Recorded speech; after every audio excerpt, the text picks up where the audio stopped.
ज़मीन की भूख। विकी पढ़ा लिखा समझदार युवक था। वह मुंबई शहर में रहता था। अपने जीवन में विकी बहुत ज़्यादा लापरवाह था। विकी के पिताजी के पास धन दौलत की कमी नहीं थी। विकी की सबसे बड़ी कमज़ोरी खाली ज़मीन खरीदने की थी। विकी जब भी कहीं खाली ज़मीन देखता था, उसे खाली ज़मीन के मालिक के साथ ज़मीन खरीदने के लिए संपर्क कर लेता था।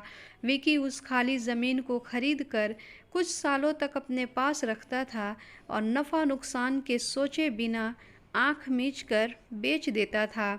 और ज़मीन बेचने पर घाटा होने के बाद कुछ समय तक अपने कमरे में उदास और मायूस रहता था। उसके इस दुख से उसके माता पिता भी दुखी हो जाते थे। और कभी विकी को ज़मीन बेचने पर मुनाफा होता था तो वह उस मुनाफे के पैसे को यार दोस्तों पर खर्च कर देता था। विकी के पिताजी उसको ज़मीन की इस भूख के नुकसान के बारे में हमेशा समझाते थे और कहते थे, तेरी इन हरकतों से तेरे साथ हम भी बर्बाद हो जाएंगे। विकी अपनी लापरवाही और गैर जिम्मेदारी के कारण उनकी इन बातों पर ध्यान नहीं देता था। जीवन के प्रति उसकी लापरवाही को समझकर उसके माता पिता विकी का एक सुंदर सुशील लड़की से रिश्ता पक्का कर देते हैं।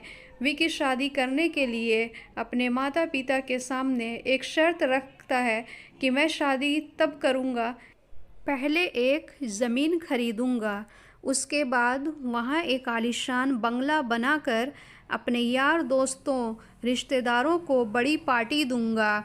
विकी के पिता विकी के कंधे पर हाथ रखकर कहते हैं कि शादी से पहले तेरा आलीशान बंगला तैयार हो जाना चाहिए। दूसरे दिन ही विकी आलीशान बंगला बनाने के लिए ज़मीन देखने अपनी कार से निकल जाता है। ज़मीन ढूंढते ढूंढते विकी को एक बहुत बड़ी खाली ज़मीन दिखाई देती है। ज़मीन के चारों तरफ बाउंड्री बनी हुई थी और बाहर एक बोर्ड लगा हुआ था। उस बोर्ड पर ज़मीन के मालिक का पता लिखा था।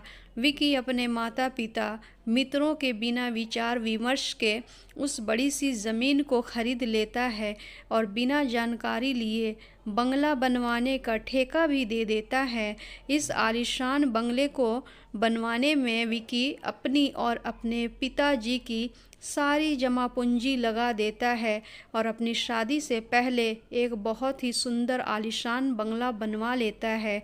विकी अपनी शादी के दूसरे दिन पत्नी और माता पिता के साथ मिलकर शादी की पार्टी की तैयारी करवाता है। उसी समय एक बूढ़ा मजदूर विकी के पिता के पास आकर कहता है कि बाबूजी, जिस ज़मीन पर आपका आलीशान बंगला बना हुआ है वह ज़मीन एक पुराने कब्रिस्तान की है। विकी ने इस आलीशान बंगले को बनवाने में अपनी और अपने पिता की सारी जमा पूंजी खर्च कर दी थी। उसकी ज़मीन खरीदने की भूख के कारण उसका परिवार बर्बाद हो जाता है। परिवार की बर्बादी के बाद विकी को अपने पिता की सारी बात समझ में आती है, लेकिन जब तक उसकी ज़मीन खरीदने की भूख के कारण बहुत देर हो चुकी थी। कहानी से सीख, किसी भी तरह की ज़्यादा भूख हमेशा नुकसान ही पहुंचाती है। Thank you so much for watching my video. अगर मेरी वीडियो आपको अच्छी लगी तो हमें लाइक शेयर सब्सक्राइब ज़रूर कीजिएगा। Thank you so much.